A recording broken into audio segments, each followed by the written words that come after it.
from Defense Academy, and we here with Bakhut Abdikulov, head coach of Chicago Fencing Center.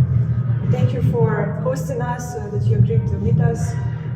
Would you like to introduce? Yeah. So do you mind if I read some of your accolades real quick? Absolutely. Okay. Absolutely. Thank you. So you're former World Cup champion of USSR national champion in 1986. You won silver medal at the USSR Championships. You're a 2 times bronze medalist of the USSR Cup and a World Cup finalist, earning gold, silver, and bronze medals in team events. You have also been a member of the world level teams of the USSR, Uzbekistan, Kazakhstan, earning world-class status and one of the top fencers of your time. Wow, that sounds so good. Yeah. So we wanted to come today and talk to you about, what it was like when you first started, and the paths from when you first walked into the fencing club all the way to where you are today. Well, I used to play, when I was little, I used to play soccer, like most kids. And after that, my parents decided to move to another school because for soccer section, and they opened a different school, so we went there. It was always silent, like no soccer, not enough spot. And the fencing coach was sitting there, and she said, "Maybe you want to start try fencing." I said, "What is this?" She explained to me. I said, "Okay." And she said, "Come tomorrow." I came, and since that day, I don't know, unfortunately, since that day, I'm still in fencing to present time. What weapon did you start to learn? I'm a foilist, I used to fence foil all my life, and I've been coaching foil since I left my country. Actually, it wasn't full of adventure to my journey, So I tell you, for last 6 years I've been coaching it. Okay. Yeah, and the reason I'm coaching it because we used to have, original, this club is a foil. Then one of my best friends, he's a defensive, he offered to start coaching him. And we had such a very good group of kids, kids. Then all of a sudden, something tragic happened with my friend. And he stopped coaching, so the kids still practicing and they're in a good level. And I decided to start coaching April because we had enough foils, foil coaches. So since that I'm coaching April. Actually, by the way, one of my students was back in Atlanta. He got gold medal. Wow! Congratulations! Congratulations! Yeah. In cadet, and 3 weeks ago, we went to France for the World Cup, and he went up with one of the students. In AP, yes. So I'm not a coach, but I'm coaching. So basically, if you're really good at foil, you can basically manage other weapons? I wouldn't say that, honestly. It could be, in this life, it could be not a good fence, average fencer as an athlete, but he can be a great coach. And I know lots of great fencers, athletes. I used to compete with them in the same team back in the days as a coach, as average. You never know. It depends. Who wants to be a coach? Good coach. He's going to be a coach. Yeah. So since that time, it was 7th grade. Okay. I started fencing, and I don't know. I liked it. Probably I started getting used to it, and it was kind of it's like a python. They stuck me, since that time. So now I think I ask myself, do I like fencing? Maybe it's a habit. I try to stay away. No, it didn't work. So I really miss a lot. So it means I love it. And then I went to college. I thought when I go to college, I'm going to study something different, something away from fencing. But fencing took me in, so I graduated, and anyway, it was tough. And then I decided to become a coach. That's it. And since then I was kind of like I said, full of adventure, my journey. So I grew up in Kazakhstan in Almaty. I used to compete for Soviet Union national team. But inside Soviet Union, it was like kind of like a big competition between republics. So kind of like inviting good athletes like to different republics, like offerings, like everywhere, but it was inside like back in the days inside different say empire, socialist empire. So I was I got offered from Uzbekistan because one of the strongest countries back in the Soviet Union in foil, men's foil especially. So I went there, I accepted the offer, so I moved to Tashkent and I was competing for Uzbekistan for 7 years until the Soviet Union collapsed. Then I moved back and kind of like, it was rough time, like beginning of 90s. When everything just fell, started falling apart. Then I got a nice offer from Mexico. I took my family and we moved to Mexico.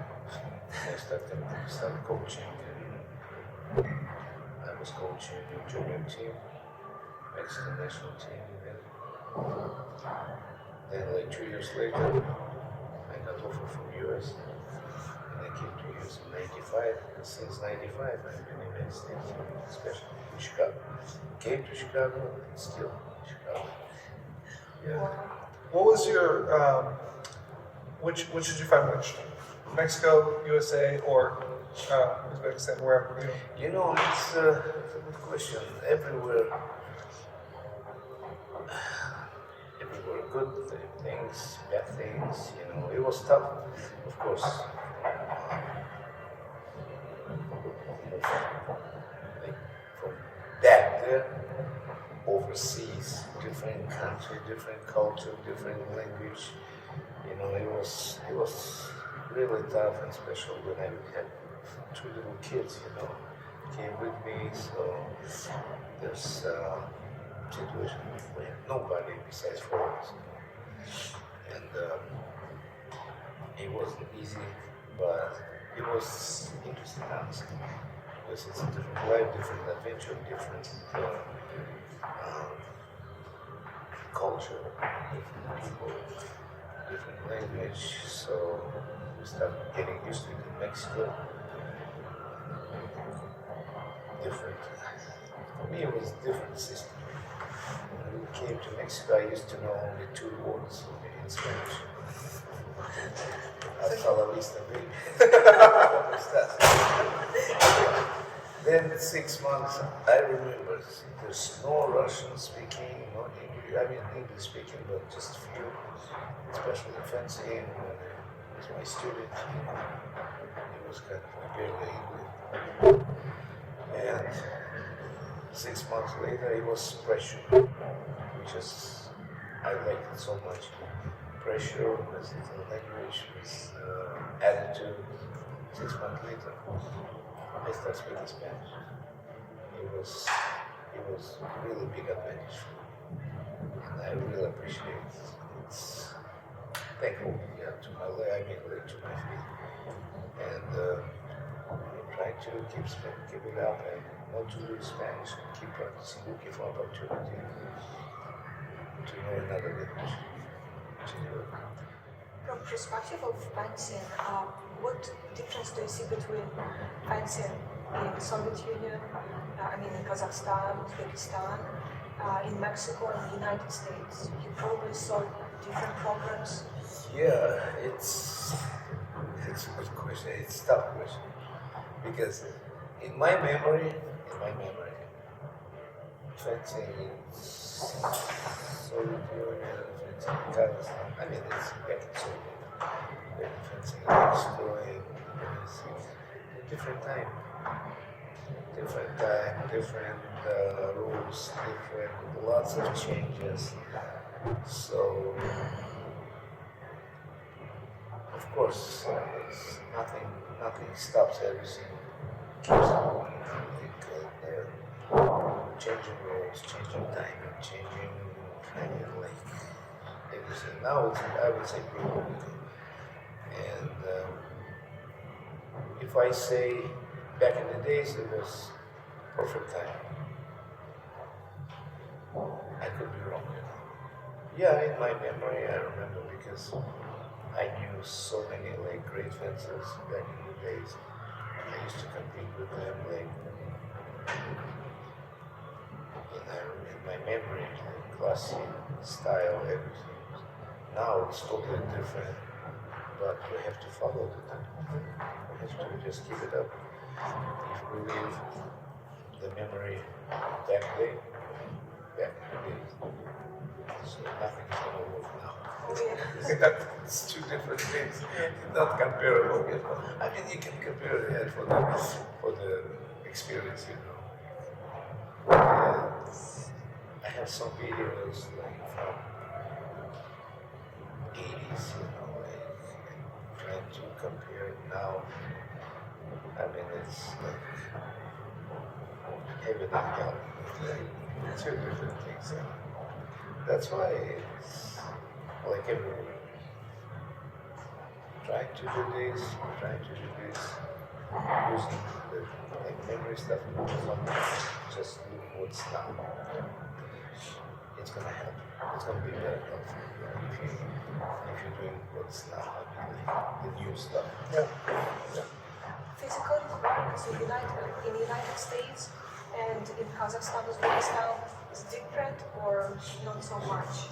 You mean the physical condition? Yeah, physical condition. No.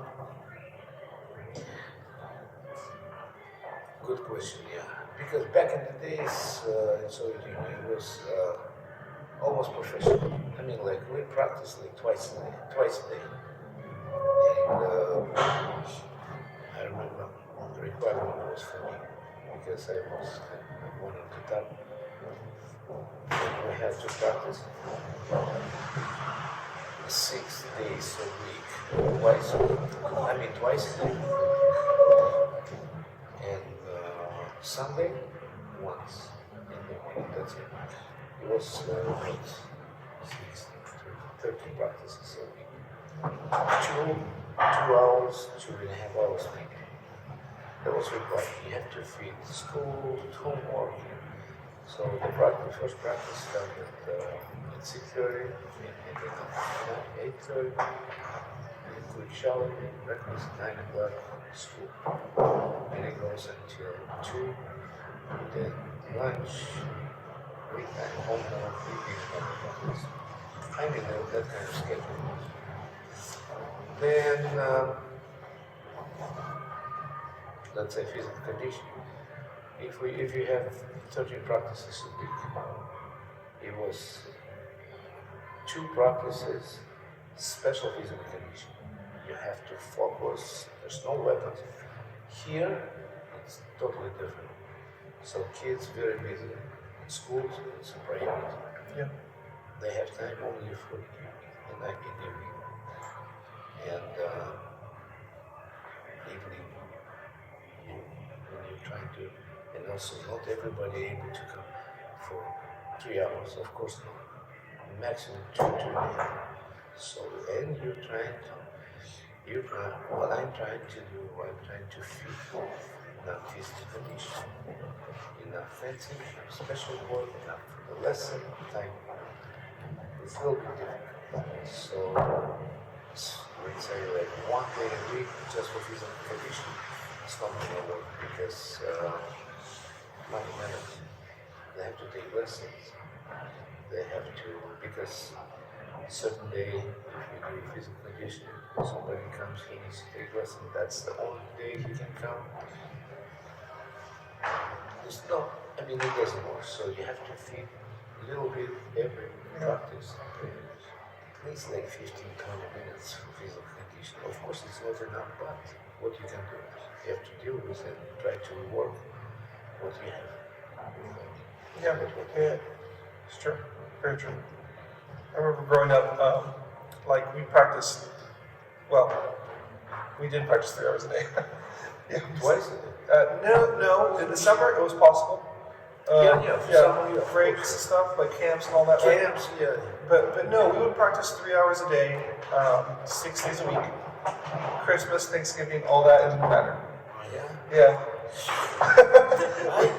I think you friends with Castellani? My best friend growing up. We're 1 year apart. Castellani? Yeah, Castellani. So you probably know Zane Chaito. Chaito. He's also Mona Chaito. Of course. You know Darcy? Yeah. Yeah, we're all the same group, like within. Yeah, my youngest daughter, she used to interfere with them. Yeah. She used to fence with them. So how just curious, like, did you fence with Vova there, like over there in USSR, or? No, honestly, he's younger than me. I don't remember how much. But I met him here in the United States. Okay. Him and Vitaly. Yeah. I never met him before. Okay. Because, do you know why? It doesn't, I mean, I wouldn't say, I don't want to say like somebody's bad, somebody's good. Because back in Soviet Union, it was the system like this. 15 republics. Yeah. 15 republics. Moscow and St. Petersburg, that used to be Leningrad, they had their own team besides Russian Federation. They could represent at national championship their own teams. It was 17 teams. Each team required eligible for the competition to represent 5 people only, which is national, the strongest. And unless, I mean, like every, let's say, go to national tournaments, or like there was like 4 tournaments this season. We used to meet only 5 people from each republic. Okay. And sometimes, like when it was like just open tournament, yeah, we see like some other people because, let's say, like from Ukraine, besides 5, they used to send another 15 people, another 20 people for the like open tournament. Okay. But those open tournaments was only like twice a year. The tournament was like 500 people back in the days. I mean, it was tough. So the national championship, like the street, you only see certain people, only certain people. Especially if they were younger than me. Yeah. Okay. Interesting. Yeah. Back in the days, Ukrainian team was one of the strongest. So I've heard. Yeah, I remember when we were little, they would fence with us sometimes. I remember a funny story. We had already like qualified and we were competing at World Cups, so we thought we were like really good, right? Yeah. We were like 17, 16, something like that. And we had fenced with Vladimir a couple times, and we beat him a few times, right? We figure, oh, he's getting old, he's like 40 something, you know, we're like, oh, okay, we can fence him. So it was supposed to be a day where, so it was going to be me, Enzo, and Zane. And we're going to do a team event. And we're going to go against Vladimir, Vitaly, and I don't know if you know Liddy, Popok. Oh, of course. Okay. So, well, Vitaly and Liddy didn't show up that day. So Vladimir did all 3 legs, all 9 bouts against us. So we said, no, we do it anyway. He beat us. Like 45 to 27. Something crazy. Like he destroyed us. And it was, what else happened? Oh yeah, so we looked at like the positive indicators, you know, like who, like against him, like who would actually gain for the team. I think Enzo had like a +1 or something. You know, and then he killed us all. So it was funny. I'll never forget that day. But yeah. That was nice. Yeah, of course, of course, of course. Pardon, so you have two daughters. I saw, Yes, I have two. and I also saw that they're also fencing, right? They used to fit back in the days. How hard is it as a parent to teach your child? Oh, if I had the chance to go again through this the way I went through with my kids, it's really tough. My oldest friends, they got lots of gray hair. My youngest friends, they got, they don't accept you as a coach. Yeah. I'm a father, and it was tough. My oldest started dancing, she started traveling, competing, and she made a team. And I traveled with her. Then the youngest came, she started competing. I mean, it was not like financially. I'm talking about like mentally. It was really stressful for me. Keep practice with them to teach them. One complains, another complains, and then they fight with each other.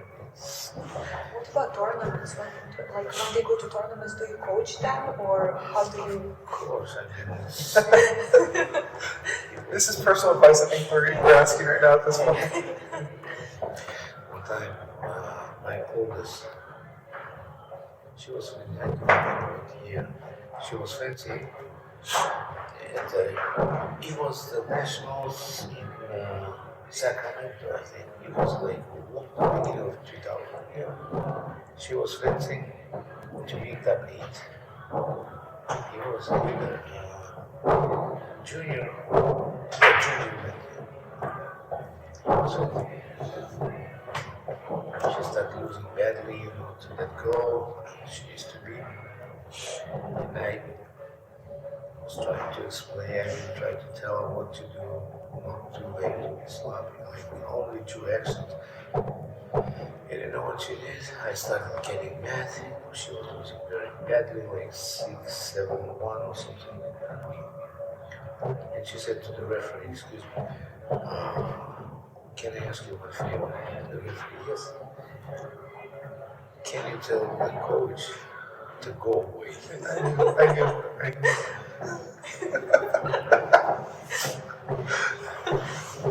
And he said, "Please." So, okay, if you don't win, I talk about it. She went and stopped us. She was 15, I remember 15, 12 or 15, 13. She won. I said, okay, you survived. Yeah, it was like that. I've people have asked us actually if we are gonna ever, break his fencing. I mean, obviously if they want to, and I'm sure there'll be some nudging from us, but I've rarely seen it to where like you said, they don't accept you as the coach. Because it's like there's no separation from home to the club to anything like that, and I've seen it time and time again, and it usually doesn't work out most of the time. But another question I have for you, completely unrelated also is, so I saw you've taught at some universities as well, right? So what is the difference, do you think, between teaching in a university and teaching in a club? University, but that's, I used to teach at the University of Chicago. Yeah. It's only lessons, I mean, it's only club. They don't have fencing club. Okay. It's not the varsity. I used to come, it was like a while ago. I used to come give lessons, that's it. It was like a while, like for 10 years. Then I decided to quit. Somebody else to go. I'm still teaching high school because they have a nice program.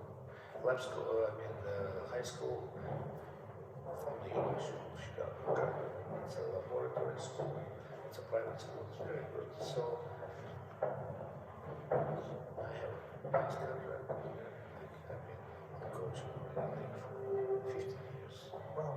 and it's nice program. Very harmless, no pressure. Twice a week, that's it. It just, like changing mind. Here. Yeah. One of the programs. On the website, I saw that you have two programs, one for beginner kids and one just for real, I would say. What is the We have, the kids program, yeah. We have, how many? 1, 2, 3, 4 different classes, kids. But one especially for a little bit advanced, like intermediate level kids. So it means 3 classes, just totally beginners. And depends on the age. Let's say in one class, I'm going to do 2 kids. And different, even with different ages, they do like basic stuff, group class, group practice, beginning like physical condition, warm-up, they do together. As soon as they start fencing, let's say like from 6 to 8, 1, 9 to 12, or whatever. And we're teaching for almost, because we have lots of microphones. So we're trying to develop again for our group. And Thursday, it's a totally intermediate. Kids finish the session, they get a little bit improved, so until class. And after that, regular class. This kind of like system. I mean, it works, and kids like it so far. I've been working for 10 years. How many students do you have in total? In total, I would say, no, maybe like 120, 130. Oh, just in this location? Yeah. How Only, many coaches? we have 5 coaches. Okay. Yeah, they have this. 5 coaches. Before pandemic, we had maybe like 200 Wow. students here. Back in the days, it was tough.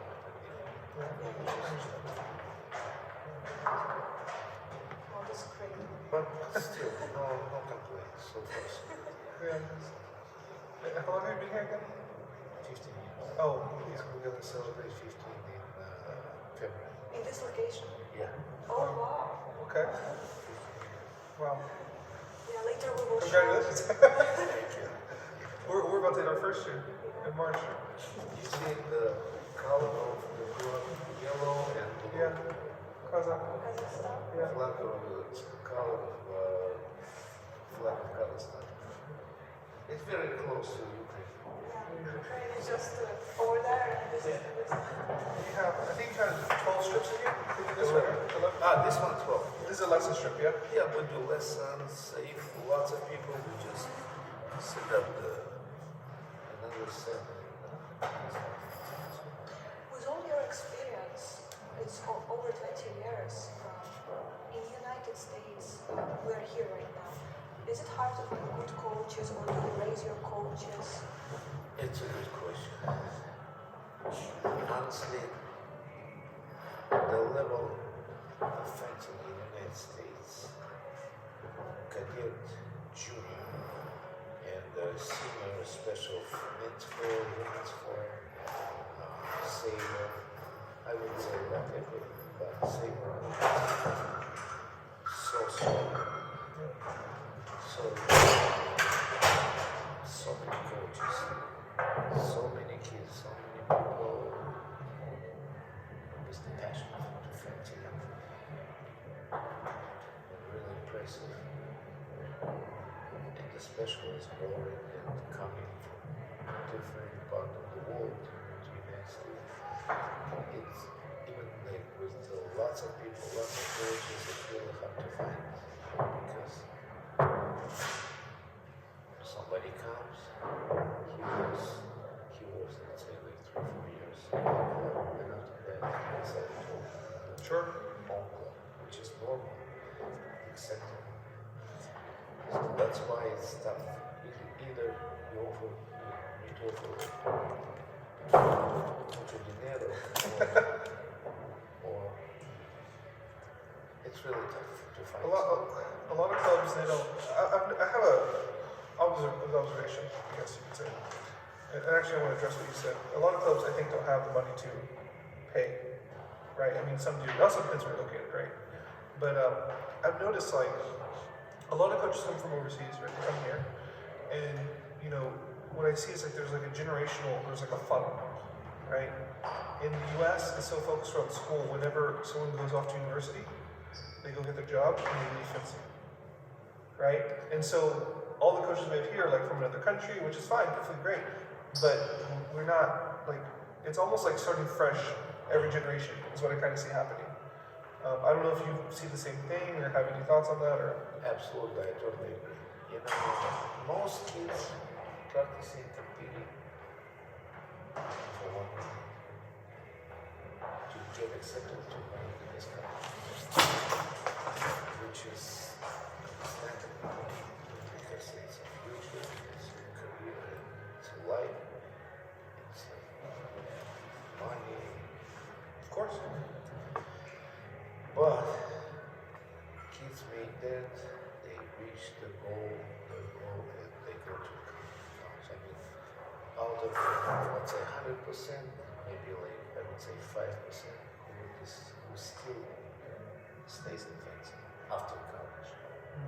Even they graduated or during the college time, they competed seriously. It's tough because the program here is, especially in colleges, like tough colleges. My kids graduated, they both went to University of Pennsylvania. It was tough, and I said, stop fencing, just compete for college, just to have for fun, have fun. But you have to think about career, about life, about future. Fencing, it's not popular. I mean, back in the days. Yeah. But it's not your future. They graduated, so now they're very successful in their lives. So my oldest, sometimes she comes, she fences. My youngest lives in New York. She works for Google. So she comes, but every time she visits us, so she just my oldest, the same thing. Sometimes oldest, because I have 3 grandkids, with my oldest, he started fencing. She comes with him and they do kids class, he fences too. And it's only like this. I said, that's enough. That's enough being fencing. But you have to do your own share. Even, US fencing really strong, but not that strong like some other countries. Like I remember back in the days, West Germany, men's sport.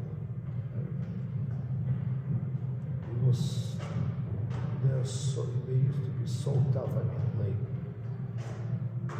they beat every world championship and Olympic games. Let's say Italian. Yeah, it was the highest level back in the day. US, that's strong, but they're really big. Yeah. Not like strong, not like Soviet Union back in the days. I remember. We used to represent the world by 2 teams, first and second, and guess what? First and second fight. Same, but US, even they strong, you can expect most from some other countries. Not like they could. For that, you have to let them develop, let them help, support them, let them develop. Always open the door. Not these kind of things.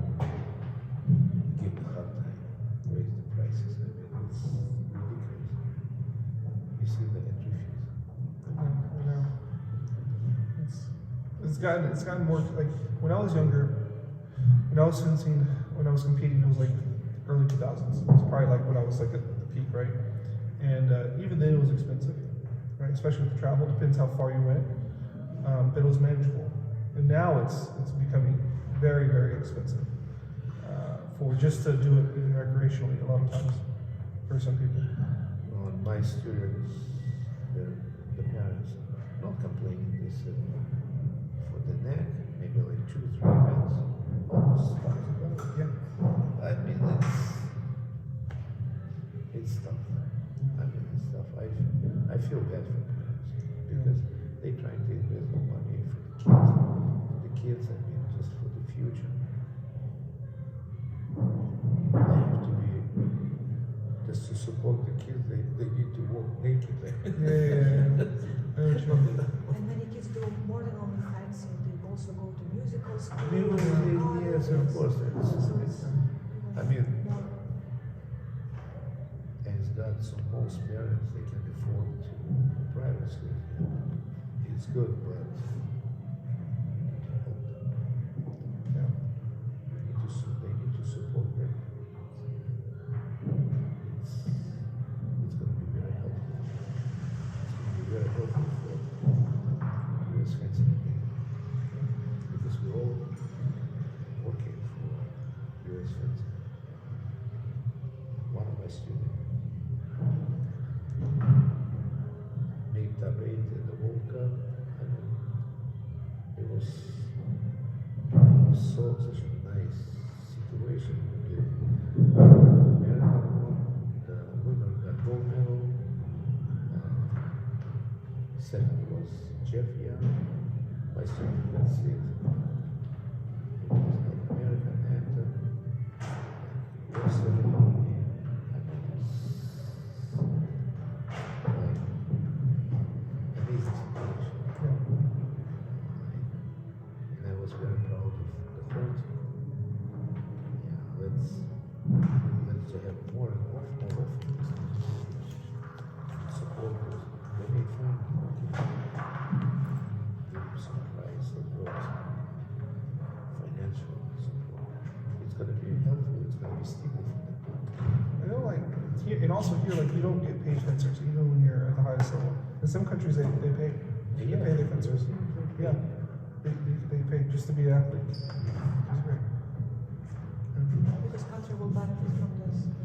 Yeah, it's the European countries, they get support from government, but it's easy for them because most competitions in Europe, Yeah. they don't fly, they just But they also used to get sponsors from companies too. yeah, Yeah. here. Thank you so much for your You're time. welcome. It was a real pleasure to. And where can people find you if they want to come here? Like, what's the address? Address 111 South Washington Avenue, Park Ridge, Illinois 60068. Fencing Center of Chicago. And do you have an Instagram? Yes. What is it? Followers and Okay, all right. We'll add it We'll later. find it. We'll find it. We'll tag it. Yeah. Instagram or Facebook. Okay. All right. Thank you. All right. Thank you so much. Спасибо большое. Очень приятно. I can help you. I mean, it was helpful for you.